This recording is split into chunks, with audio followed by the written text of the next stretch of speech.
Hi everyone, and welcome to a new week of Fauxropter. Joining me today is adult expert... That doesn't sound good. My name's John Dutton. To say I'm an adult expert... I'm also an adult expert. I know. There's just something doesn't sound quite right about it. However... Well, today's episode will be brought to you by two grown-ups talking about... adulting.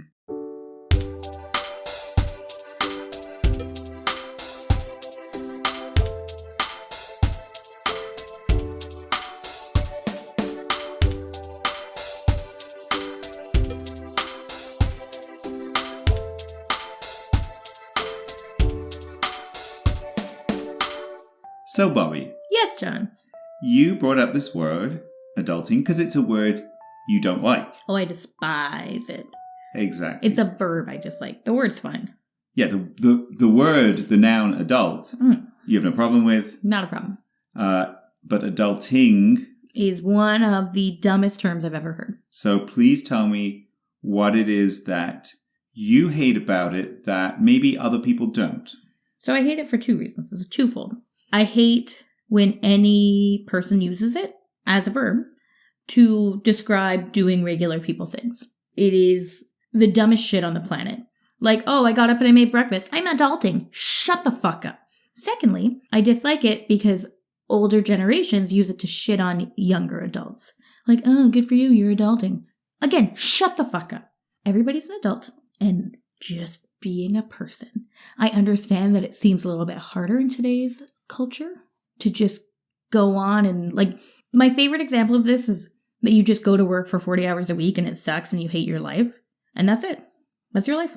Mm-hmm. I have conversations with one of my friends about this regularly, that he's younger than I am. He's like, this is it? This is what you do? I was like, yeah, I know how to cut it to you. That's capitalism. That's the world we live in. Imagine you weren't in capitalism and you were a serf. It'd be even worse. But you know what they didn't do? They didn't walk around saying, this is adulting. Yeah, you're right. Imagine it was communism. Also, even worse. But that's, so adulting comes out of like this hyper-privileged life. Right. I understand that it sucks to go and like work at a minimum wage job all week. Mm-hmm. And then to not be able to buy a house and not have anything that people in the 70s would have had and the baby boomers in their wonderful height of capitalism times. Mm-hmm. But it is what it is. Stop complaining. Yeah, and let's remember that there are lots of people in this world right now. I mean, you're talking about privilege. Yeah, absolutely. And the people, I suppose, who are listening to this podcast fall squarely within that group. Mm-hmm. But there's lots of people in, for example, China who are able to buy houses and their parents couldn't, right? So it's not an across-the-board thing where suddenly this is something that has kind of come up.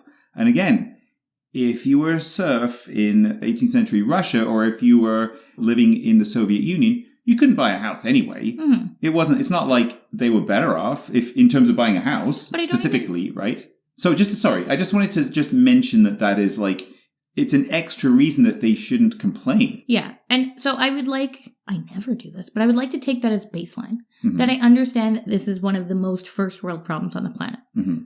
So yes, of course, there's so many people who would never have to interact with this word, but I would like to only discuss it within the context of people who use it. That's fine. Absolutely. So like in the morning, getting up and making yourself a smoothie and then posting it on Instagram on your story to be like, adulting. Yeah, and what's weird, sorry to interrupt, I've been an adult for a significant amount of time. You know I've never got up in the morning and made a smoothie, ever. Then I don't know if you're even adulting. Posted my food on Instagram, I don't think. Maybe I have once or something, but like, yeah. So that's kind of exactly why I want to talk about it, because adulting is a performance. Mm-hmm. You don't need to perform adulthood. Right. It's within an age. As soon as you turn 18, you're an adult. That's it. Yeah. There's nothing fancy or shy. And I think that's why people need to use it, because there's nothing good about being an adult. Yeah, or it's not as fancy and shiny as you might have thought. Well, you spend 18 years being like, I can't wait. I tell you what, though, I did. Me spend too. 18 years going, I can't wait. And then another, 3 years being a sort of, half adult because you're a student, like at university, right? So you're kind of, not... Those are the good years. Well, not as far as I was concerned. Because this was in the 80s in England. And, again, very, kind of privileged, but also not in the sense of that was a good policy in that society back then was post-secondary education was paid by the state. Mm-hmm. My parents didn't have to pay anything for my education. And I had even a grant to live in London, right? Now, this is not the case anymore in England, that's for sure, thanks to 3 decades of neoliberalism. But it was back then. It seemed to work. And lucky me, I didn't even have to get a job, okay?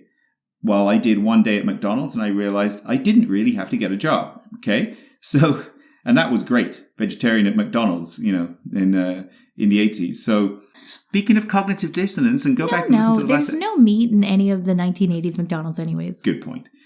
And speaking of smoothies... no, but really, that bucket on the floor there, John, that's the bucket we... wait. See that bucket on the floor over there, John? That's tomorrow's milkshakes.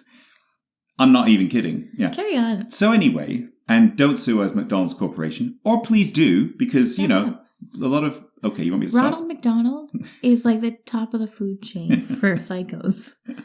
Well, maybe with reason. There's no redheaded clown out there that's not insane. Yeah, absolutely. The point of my... Sorry, I think I triggered myself there, but the point of my going time travel to my student years was I was only kind of half adulting in scare quotes because I didn't have to actually do real adult life. I didn't have to get a job. Okay. So just to finish my giant parenthesis here, and thank you for literally putting your hand over your mouth to shut yourself up and being very patient. I couldn't wait to be an adult, to be a real adult and get a job and earn money. And when I did, so this is more like when I was 22, it was really tough. It's awful. Right. But I still liked it and never complained. So I don't disagree with you, except when I was 18 to 21, I moved out, I paid rent, I paid for school, and I got a job. So I did everything you weren't doing, and I was still super stoked about it. Mm-hmm. Because you're wrong. You were adulting. Some things, it's true. Just because you kind of have all of these little cutbacks that make life easier doesn't change the fact that as soon as you turn 18 years of age. Yes, it's true because I was still responsible. I still had a limit. There was a limit to how much money.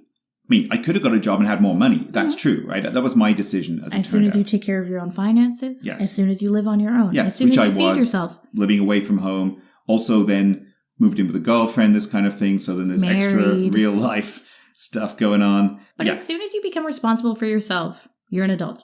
Right. There's no verb needed to describe that. Yes, exactly. So the problem as you see it is that the people who use that term... it's like they're wearing a little adult medal or something. Yeah, they have their little participation that they're like, look at me, I'm doing it too. Yeah, we're all doing it. Yeah. I don't care that you're doing it.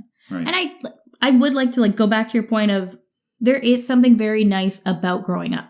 The first time I got a job, I was very happy. The first time I did groceries by myself, super stoked. Living on your own for the first time is exceptional. Mm-hmm. Coming home, I used to come home from school. I made no friends when I went to university because I would leave immediately, come home and nap. And every time I would get up from that nap, I'd be like, nobody even cares that I napped. So you're the height of adulthood you was napping? I haven't even hit the height yet. Okay. The height for me is candy for dinner, ice cream for dinner, popcorn for dinner, watching whatever movie I want, watching whatever movie that was too scary for me when I was a kid, and then seeing it as an adult and being like, shit, this is way too scary for me. Uh-huh. Going out late at night, staying out really late, drinking as much as you want. Just everything that you used to have limits on. Right. Pushing that limit and being like, oh, this is why I had limits. Right. It's a shame, looking back, for me, that I didn't know that candy for dinner was an option. I know. Because I was basically like, oh shit, I have to feed myself. And it's not the gluttony or kind of lust of pushing the boundaries. It's learning your own boundaries that I think was a very important part for me. Are you saying know your limit and stay within it? Exactly. That is my life motto. Right. That and living my best life. Mm-hmm. Which go hand in hand if you think about how I describe my early formative adult years. Yeah. But then there was the other aspect of getting a real job, like a 9-to-5, 40-hour-a-week job with insurance. Having my own extension was really big for me. Wait, sorry, an extension? Yeah, I remember being a kid and calling my dad at work. What's an extension? Sorry. Your extension at work. Oh, the telephone extension on a dial-up phone line. My last one was 2218. Right. So, like, I could tell people, I was like, oh, yeah, you can call me at work. Yeah. Which right now is so far removed from anything you would need to do because everybody has a cell phone. Yeah. But little 1990s Bobby was so stoked when she had an extension and a key card. So, yes, there's milestones. I agree. But those milestones don't need to be described as adulting. Yes, because your point was that it's a performance. And that's what bugs you. It's not the being an adult. It's the performing of being an adult. Yeah. Which is the... It's disgusting. Which is the ing part of adulting. Because, like, then what? The rest of the time you're performing being a child? That's pathetic. Yeah. And icky. Ugh. And icky too, yes. It's all gross. Yeah. I wonder, should I start performing being an old person at some point? That's actually one of my dad's favorite things. He talks about it all the time. He's like, I can't wait till I'm an old man. Then I'll just, and it's pretty much just being disrespectful. He's like, then I don't have to do this anymore. And it's like, well, you can just not be a dick. He's really looking forward to it. to just not doing what, anything? But like one of the things he says, like, he doesn't have time to say what anymore. Like, if he doesn't hear you the first time, he just won't ask. He doesn't have time. He's in the second half of his life. He doesn't have time. That's funny because I'm imagining being old as being more like having one of those giant like ear horn things and and pointing it towards the person who spoke and being like, what? Say that again. No. Didn't catch that. My dad doesn't think it's worth it. It's not worth his time anymore. Also, and those ear horns are expensive though. Those don't come covered by insurance anymore. Not anymore. No. That's the thing of the neoliberal 1980s. That's the first thing they cut, the ear horns. Thanks, Reagan. Yeah. Thanks, Thatcher. Thanks, Mulroney. Sorry, we've got to bring it back. That's 1990. Yeah, but still, he was in that grand scheme of things. There's no doubt about it. So my question for you... wait. Yes? I have a question for you. Go on. If I were to say I'm adulting, what would that mean to you? Oh my gosh. Good question. Well, it would mean that you'd somehow lost your mind based on this. You've been kidnapped by aliens, and I'd be like, uh-oh. But, like, I'm sure you've heard it before as well. Like, and it goes hand in hand with the term, like, oh, I'm a grown-up. Yeah. I mean, look, my reaction to it is basically the same as yours, though. It's absolutely performative. There are so many things in this sort of postmodern world that probably, I guess, due to social media, are performative. Mm-hmm. And I feel like it's kind of a battle to not be performative. Well, for sure. And I don't really think there is anything wrong with performance. Like, I have social media. We were talking about this the other day. But it's not necessarily for, like, an anonymous audience. It's for family and friends, in my opinion. Right. And there are, like, I don't know, like, getting your license is a thing that, like, people post about. And it is a milestone. Oh, that's, celebrating a milestone in your life. Absolutely nothing wrong with that. But that's it. So I think there is a clear-cut, like, difference between that, buying a house, having a kid, getting engaged, all of those things that they're important to you for personal reasons versus, look at my chia seed smoothie. But exactly. They are personal milestones in your life that mean a lot to you. Mm-hmm. And you have personal milestones in your life, whether you're a child or an adult. Those things just keep coming up. And that's fine. Whoever you want to tell about that is one thing. Mm-hmm. But to say that you're adulting, you're being an adult because you have a job, like, you know what I mean? Like, getting a job might be a milestone, especially if it's something that you were hoping to get. That's fine, right? But adulting because you made yourself breakfast or whatever the thing is, I don't even know what I shoveled my stairs today. Adulting. Yeah, there you go. Shoveling your stairs. I mean... like, just doing baseline, regular people things. Yes. And then needing a pat on the back for it. Yes. And for those people who don't live in Montreal or elsewhere in Canada, shoveling your stairs is about snow. Yeah. Or, like, mowing the lawn. Yeah.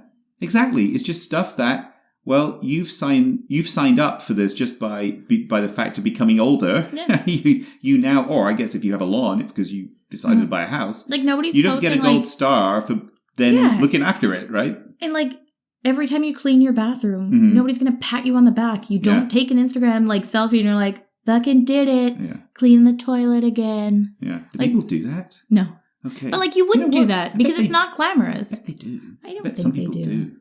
Okay. Please let us know if you do. Listener. And, like, I would like to make one more point because making dinner, #adulting, fine. Well, it's not really fine. No, it's gross. Okay. But there is a difference between making a dinner you're very proud of and put a lot of work into Mm-hmm. and posting something like that, or just kind of showing that off versus, I made dinner. Look at me. Yeah, exactly. It's not nothing to perform, anything about, show off about, to have just sort of stumbled through the day. Mm-hmm. Well, that's Right? so I just want to make a definition between performing and pride, because pride can be a bad thing, but a lot of the time being proud of what you're doing or creating or making is a good thing, I think.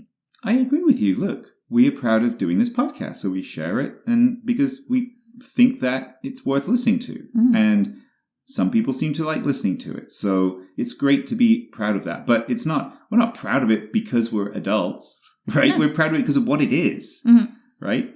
So if you're that proud of your smoothie that you made in the morning, because the best smoothie ever, I have that's no great. problem with it. Exactly. So that's what you're getting at, right? But if you're proud of it because you managed to stumble out of bed And you're sustaining yourself. and Yeah. feed yourself, yeah.